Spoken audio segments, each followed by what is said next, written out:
Welcome, everyone. My name is Nick, and today we're going to talk about Brittco and the free provider portal that your county board has available to you to log in and submit incidents. It can do some other things as well, but today we're primarily going to focus on the incidents module. So the screen you're looking at here is a login to one of our demo screens. Your county board will share, their website, how to log in when they're ready. But basically, it's an online portal. There's no apps. It's just if you have access to the internet, you can go to the website and log in. You are in control of your own passwords. Neither the county board nor Brittco support have to create passwords, change passwords, do all that stuff. The very first time you log in, you're going to click on forgot your password, and you're going to enter your email address and then send yourself the password reset link, like any banking portal or whatever you're used to doing now. That sends you an email. You click the link, you create your password, and it logs you in. Pretty straightforward. And then, if it's a few months later and you're like, I have no idea what my password was, so you can just use that same process to reset your password. Don't have to know the old password, and you can get back in and off you go. So that's kind of how it looks for the login page. And then once you do log in, you will come to the dashboard, the main page of the portal. You'll see our name and logo up in the top left. If you click on us at any time, it takes you back to this main page. You'll see your agency's name here. And then the county board will set up one admin staff person to log in to the site. And once that admin person gets logged in, they will be able to then create more staff. So if you have multiple staff that you want to be able to create incidents, you can do that. That's simply done by clicking on the staff on the left-hand side. You see we have 3 employees here already. Up in the top right-hand corner, there's the create new staff button. Click on that. And here, very simple, first name, last name, email address. And if you want them to be able to submit incidents to the county board, you're going to want to make them an admin. If you don't check that box, they will be able to create incidents. They'll be able to view incidents. But when it comes time to do the next step in the process, all they will get is not all they will get. They will get the option for ready for review, which then an admin can then look over the incident and they can submit it. So depending on how your business practices go, if you want to make sure your T's are crossed, I's are dotted before it gets sent off, you can limit who's an admin who can actually send those reports. But it's very simple, just a couple pieces of information. And then again, they would log in the same way the first time, click forgot your password, and they're off and running as well.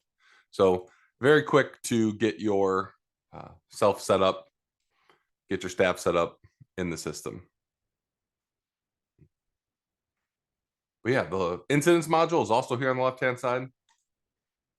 You click on it, and the main page will show you, again, this is just our demo database, so there's a bunch of fake ones in here we've given for different trainings and things like that. But they'll show you all of the incidents that you've created over, well, this one is the first of the year it defaults to, but you can filter down on date ranges on specific clients that you serve, things like that. So that's in here as well. To create a new incident, it's very easy. Click on the black button in the top, create new incident, and all you really have to do is select your client. Once you do that, if you know the date of the incident, if you know the time of the incident, you can enter it before you hit the create button. But if you don't, you can put in, check the box, time unknown, date unknown, create incident. So now we have an incident. It's created. We now have a bunch of tabs over here on the left-hand side. This is just simply where you will navigate on the page to fill everything out. As you're collecting information, as you're getting reports or witness statements, you can come through here and start filling out information. If it was yesterday at 2 p.m., fill that out.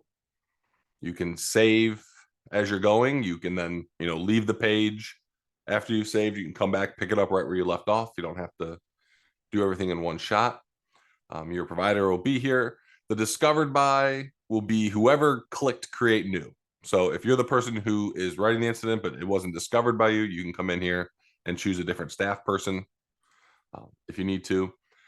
Date discovered, time discovered, that is just going to pre-populate with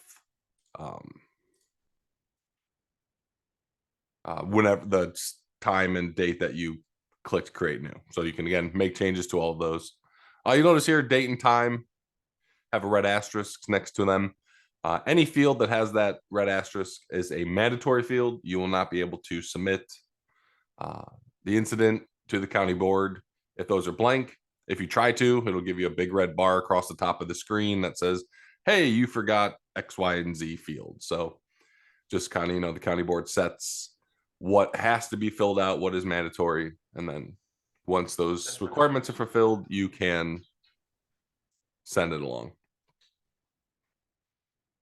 Yeah. Cool thing. One of the cool things is we know Yogi Bear was involved, but as you're discovering things, you're like, oh, it was multiple individuals. So it was Yogi and Boo Boo. So you can add another individual to this report on the fly. Now, what this does is allows you to enter all of the shared information only one time, but it will create two separate incidents. So like if I just jumped out of the medical treatment, you'll see, medical treatment's a very individual thing. Yogi didn't need anything, Boo Boo Bear did.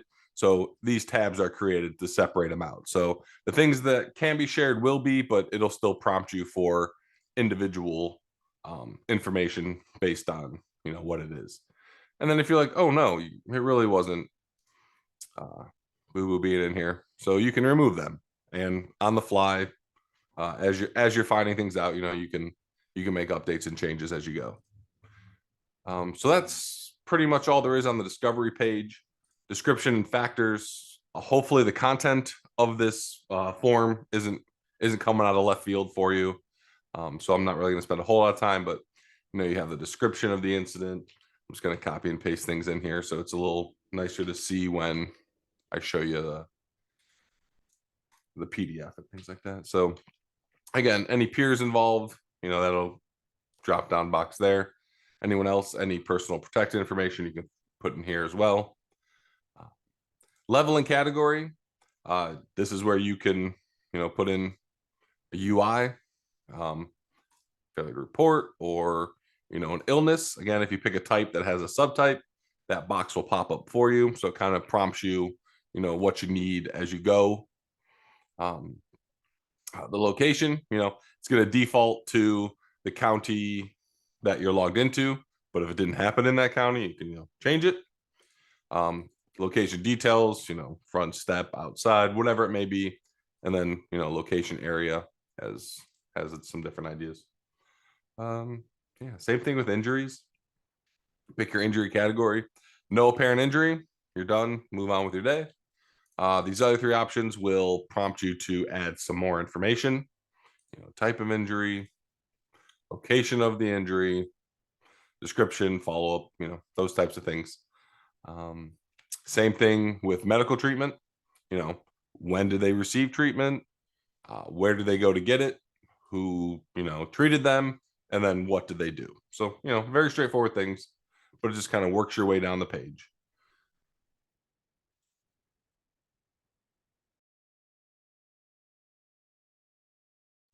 Yeah, so this notification page, so this is documenting who you notified and when and how. This doesn't make any notifications, doesn't do any of that for you. This is just documenting that you did notify people and when. So the add notification button is over here. Click that. Who was notified? So I notified the county board. It was Sue. I left a voicemail. And I did it, yesterday at 2:15 p.m. And then you click save on that notification and it throws it in the box here. And if you add another one, it'll just build those out. So this is your log of who you notified, when you notified them, and how you notified them. And again, all of these are editable after you put them in there. If it turns out, you added one by mistake or duplicated one, you can just delete. It'll prompt you, hey, are you sure? Just confirm. But yeah, as you go, you keep saving. Same thing with witness statements. If you have a witness statement, you can collect that as well. Again, black button, add witness, just the name, relationship, if it's a bystander, parent, whatever it may be. And then date completed, time completed, when you took that witness statement has to be in here as well. So again, save the witness. You can have multiples of these as you need. And then we also have a just generic notes that you can add. It doesn't really live in anything else, but something you want to capture. Again, black buttons, add things, add note. You can enter the note here. If you don't want this note to be seen by the county board, you can check the private box, and that will not send it along with the report. If it's just for something internal, check the private box and they will not be able to see it. So just, generic note field in case you have anything that you need in there. And then because this is a website and you could get to it from any internet browser, including one on your phone, if you take pictures and you have things like that you want to attach to the plan, you can attach them right from your camera roll just by clicking on browse. It opens up the field. You can add whatever you need to, and you can add any supporting documentation or pictures or evidence or whatever you have can be added to this incident. And then admin review and follow-up, preventative measures, administrative action, additional information, all of that can be saved in here or entered in here as well.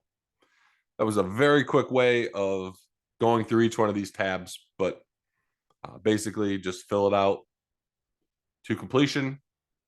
And when you're done, when you're ready to go, you'll come up to actions in the top right and you'll click on submit.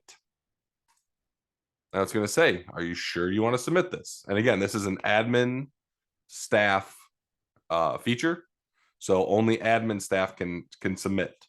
If you're just a regular staff member, when you click on actions, instead of seeing submit, you'll see ready for review. And what that will do is trigger a notification to the admin staff, whoever's responsible for reviewing it, and they will come in here, review it, and then they can click submit. So when you do submit, it is, hey, you're sending this to the county board. Once you do, you won't be able to make any changes unless they open it back up for you. Those types of things. So don't click submit until you're ready.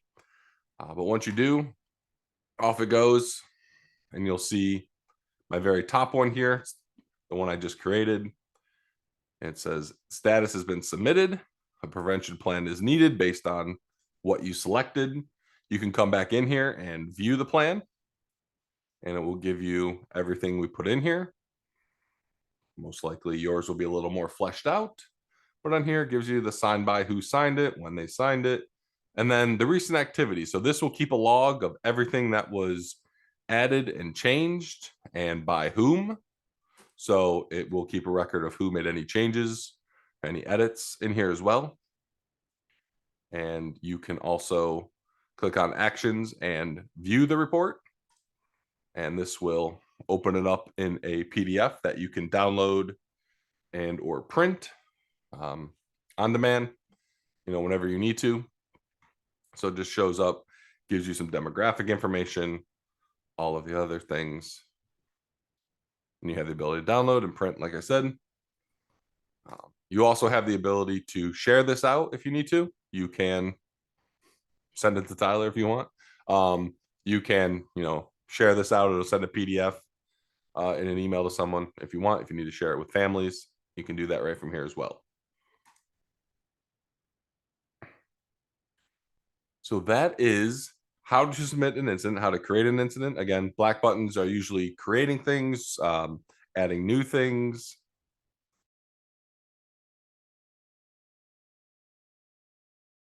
And then once you're done, whether you have to do it monthly, quarterly, bi-yearly, or whatever that word is, you can also submit incident log reviews as well. So next to the create new, there's a UI log review that you can click on, and you can enter or you can create a new review. Again, black button in the top right-hand corner. Click on create new, enter your time period. I'm just going to do from the beginning of the year because this is just a demo database to today. So whether it's month, like I said, monthly, quarterly, whatever it is, you put in the date ranges that you need to, and you hit create review. It's going to pull in all of those incidents that haven't been part of a UI log review yet. So once they're added to an incident, you can't add them again to another one. But it's going to pull them in. It's going to show your time period, who created it, when they started it. And then if there's, plus buttons, will open them up. It'll give you some information about the UIR, all that stuff. And then if there's multiple, it'll just put them in line. Now, let me collapse some of these so it's easier to read. So if you are reviewing this and you're identifying trends and patterns, you can go ahead and, check the box. And then down here, it will add those things. You can discuss the trends and patterns and the actions you took to complete them.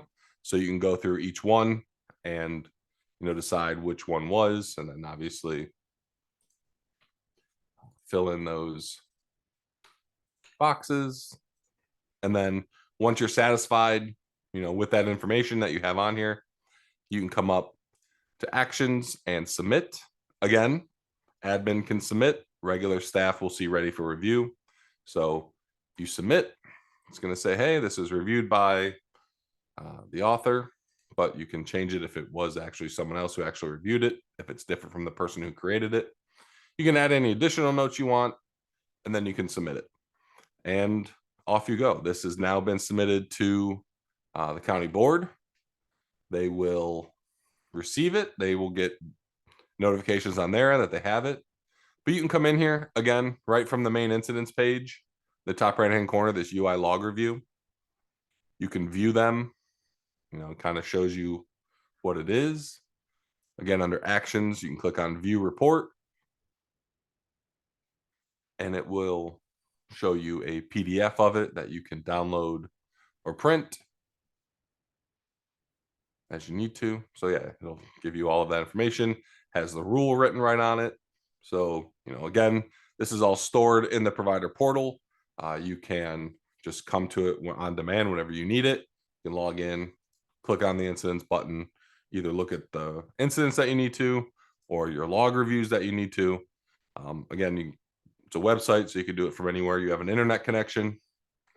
But that is mostly what's involved there. So that's what I have for you. If there's any questions you have, we will let me know. Let me stop the recording.